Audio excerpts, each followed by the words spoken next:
I'd like to, invite Anu Acharya of Mapmygenome. Anu, welcome. Thank you so much. You've had a phenomenal journey that we've been tracking for so many years.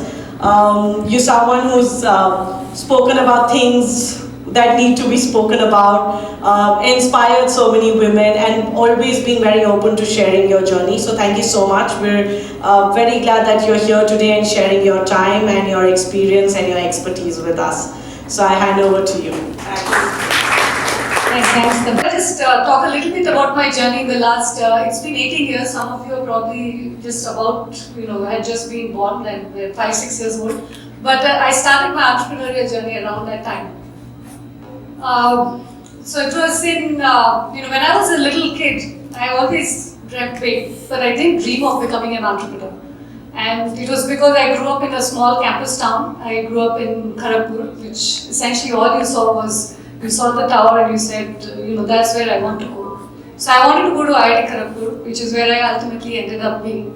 But the thing I really wanted to do, if someone asked me, and my dad used to record these conversations with me every year, every summer, and I think what I really wanted to reach at that time was to get a Nobel Prize, right? So that was my intent. It was very small, nothing big, just the Nobel Prize in physics. So I think that is where I got started. I think those were my noble intentions. But I think from there, from being in physics, I think the day I joined IIT, it was great. It was a fantastic experience. Before I knew I was part of the cultural team, I was part of the sports team, I was part of every team possible. And exams eventually came. I did graduate with fairly decent grades. But I think one of the things was that by the time I was in my second, third year, I started to think, do I really want to be a mediocre physicist versus do something that I'm really good at? So there was a journey of understanding who you really are, because that's what I think defines what you will really enjoy doing. And I think once you enjoy doing something, that's something that you will excel in. And so that's where I decided that I wanted to move to becoming an entrepreneur. And somewhere in the year 2000, I took the plunge. So that's a while ago. That's where I got started. Now, this question, are you crisp? I don't know if any of you actually read through a survey we had done for Women's Day. And we had interviewed not interviewed really, we just asked one question to about 150 women, asking that if there was one trait you would like to pass on, what would that be? And we got some very interesting results. And if you put all of those together, I think one of the things that came out of that was that there were 5 qualities that you would look at, and those would be crisp, that is courageous, resilient, independent, self-belief and perseverance. So I think those are the kind of things, and what I thought I would do today was to be able to take that and be able to correlate it with my own journey. So I think when you think about courage, most of us have to be able to be courageous. I think most of us and most of you are entrepreneurs or aspiring to be entrepreneurs. Most of you will find stories in your life where you've been courageous about something that was not expected out of you. Sometimes it might be that your parents were very perfectly fine, they allowed you to do that, but the society didn't let you think about doing that.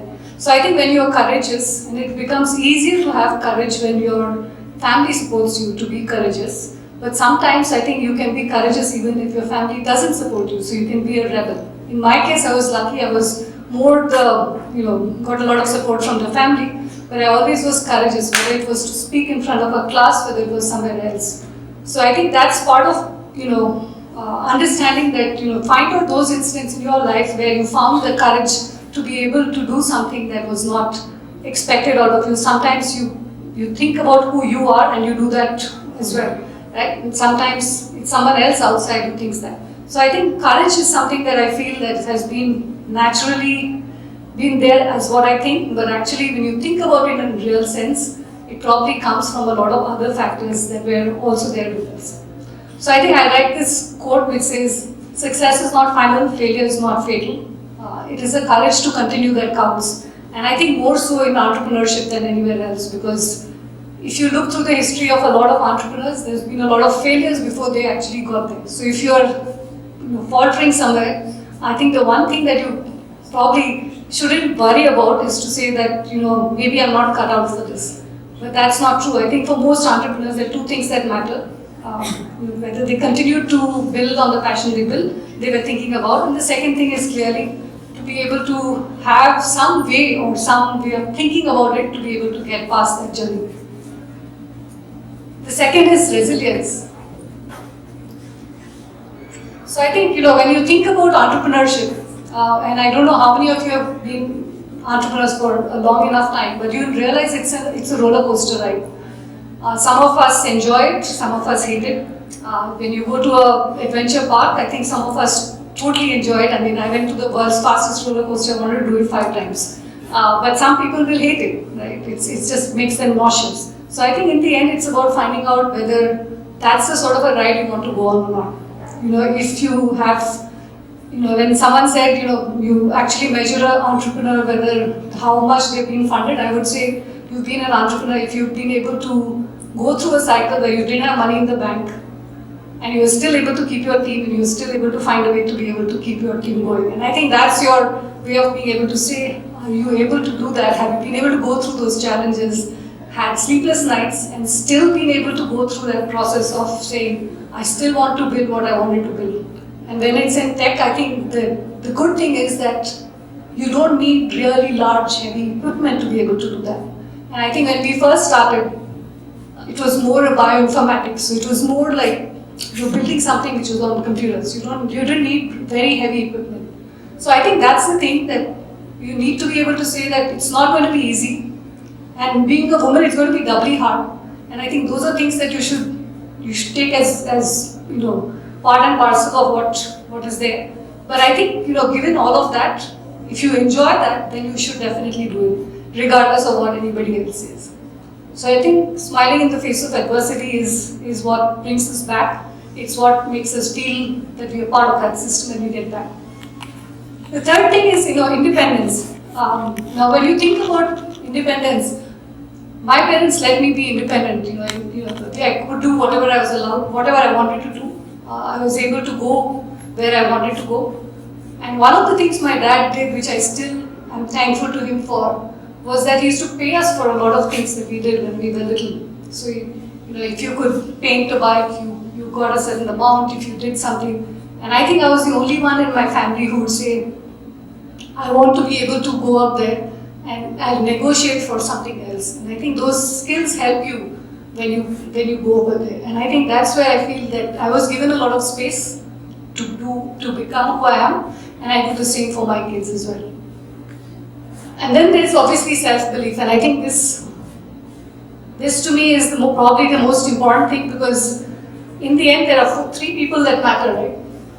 There are parents who start who you are right at the beginning. If they've treated you differently from your brother, that problem starts right over there.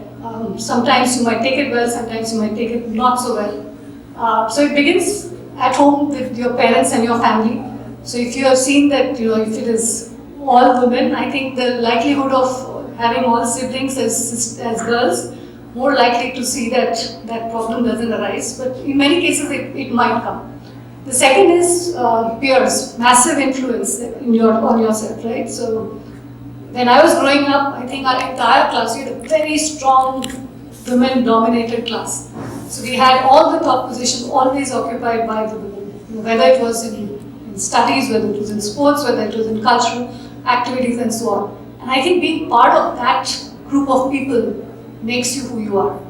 And in the end, I keep telling you, you can't choose your family, but you can certainly choose who you be friends with. And I think if you can choose the right kind of strong women who are able to push you to a certain limit where you say that, I can be better than myself, I think then you have a good group of people that will let you excel in what you do.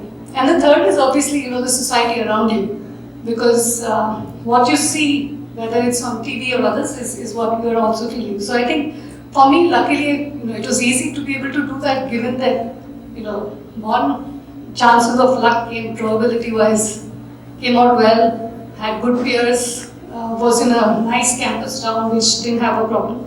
But I think these can influence a lot of where your self-confidence comes from. And I think this is the most important thing. In the end, it's your ability to continue to stay where, so lage raho, where whatever you're doing, keep doing it unless you think, you think yourself that it's not going to